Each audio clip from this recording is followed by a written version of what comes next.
নমস্কার বন্ধুরা, আজকে আমি তোমাদের সাথে শেয়ার করব অমৃত স্বাদের খিচুড়ি। খিচুড়ি তো সবাই বানাতে পারে, কিন্তু আজকে আমি যে সহজ আর সাধারণ খিচুড়িটা রান্না করে দেখাবো সেটা খেতে একদম অমৃত সমান। আশা করছি আজকে এই রেসিপিটাও তোমাদের অনেক অনেক ভালো লাগবে। ভালো লাগলে লাইক করবে, কমেন্ট করবে, বন্ধুদের সাথে শেয়ার করবে। তাহলে চলো শুরু করি। সবার প্রথমে আমি নিয়েছি 1 বাটি গোবিন্দভোগ চাল, আর নিয়েছি সেই বাটিরই হাফ বাটি মুগ ডাল, আর তারই সাথে নিয়েছি হাফ বাটি মুসুর ডাল। মানে 1 বাটি চালের জন্য এখানে আমাদের হাফ বাটি মুগ ডাল, হাফ বাটি মুসুর ডাল লাগবে। তো এখন একটা পাত্রের মধ্যে প্রথমে চালগুলো ঢেলে দিচ্ছি, আর সাথেই দিয়ে দেব ডাল। মুগ ডালটা দিয়ে দিলাম, সাথে মুসুর ডালটাও দিয়ে দিলাম। এবার এই চাল ডাল একসাথে মিশিয়ে খুব ভালো করে জল দিয়ে কষলে কষলে ধুয়ে নিতে হবে। চাল ডাল ওজন পরিমাপে যদি বলা হয় তাহলে এখানে 250 গ্রাম চাল নিয়েছি আর 300 গ্রাম ডাল নিয়েছি। তোমরা চাইলে গোবিন্দভোগের পরিবর্তে এমনি সিদ্ধ চাল বা যে কোনো আতপ চাল দিয়েও খিচুড়িটা বানাতে পারো। আর যদি ঝটপট খিচুড়ি খেতে ইচ্ছা করে তো এইভাবে তোমরা খিচুড়ি বানিয়ে ফেলতে পারবে খুব অল্প সময়ের মধ্যে। চাল ডালটা খুব ভালো করে ধুয়ে নিয়েছি, এখন এগুলোকে একটু রেস্ট রেখে দিতে হবে যতক্ষণ না চাল ডালের জলটা শুকিয়ে যাচ্ছে। এবার একটা কড়ার মধ্যে দিয়ে দিচ্ছি সরষের তেল। তেলটা একটু বেশি পরিমাণে দিতে হবে। দিয়ে দিচ্ছি 2টো তেজপাতা, আর সাথেই দিয়ে দিচ্ছি 3 থেকে 4টি শুকনো লঙ্কা, 1 চামচ জিরা ফোড়ন। খুব ভালো করে জিরা, তেজপাতা, লঙ্কা একটু ফুটিয়ে নিয়েছি। এবার দিয়ে দিচ্ছি একটা গোটা টমেটো। এবার টমেটোটাকে একটু ভেজে নিতে হবে।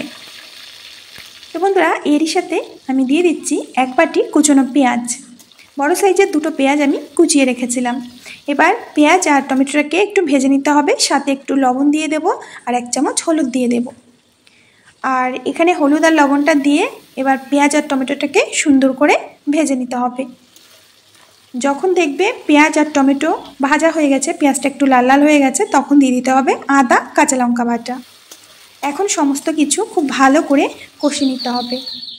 আমরা আজকে খিচুড়ি রান্নায় বিশেষ কোনো মশলা অ্যাড করব না, ঘরে থাকা এই সামান্য মশলা দিয়েই অমৃত স্বাদের খিচুড়িটা তৈরি করব। এরই মধ্যে দেখো চাল আর ডালটা একেবারে ঝরঝরে হয়ে গেছে, দেখতে পাচ্ছ। এখন চাল ডাল দিয়ে দিতে হবে অল্প অল্প করে। তো অর্ধেকটা প্রথমে দিয়ে দিলাম, মশলার সাথে খুব ভালো করে প্রথমে মিশিয়ে নেব। এখন বাকি চাল আর ডালটা দিয়ে দেব।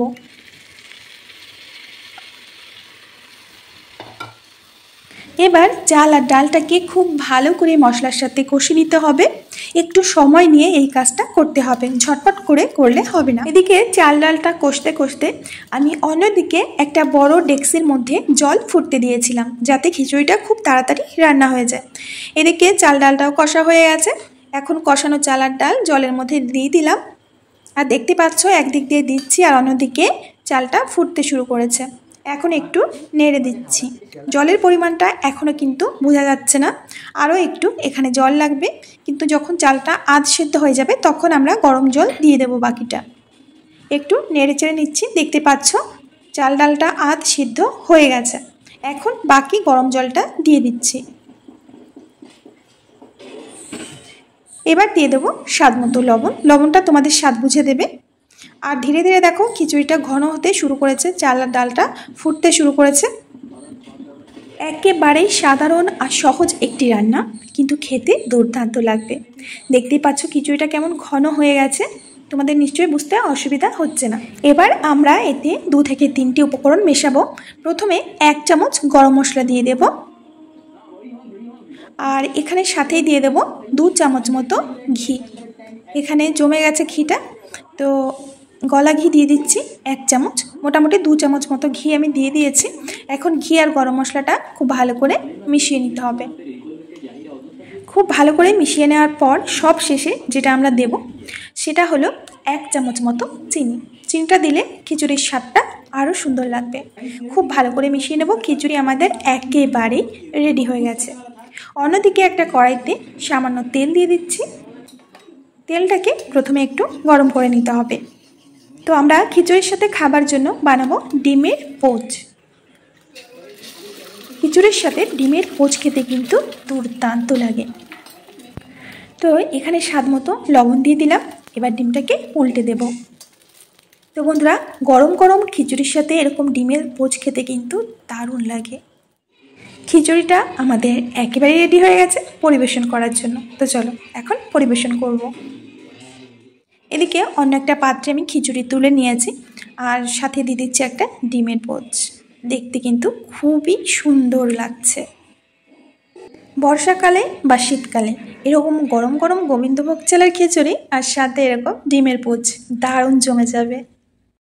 তো বন্ধুরা, আশা করছি আজকের সহজ সাধারণ খিচুড়ি রেসিপিটা তোমাদের অনেক ভালো লেগেছে।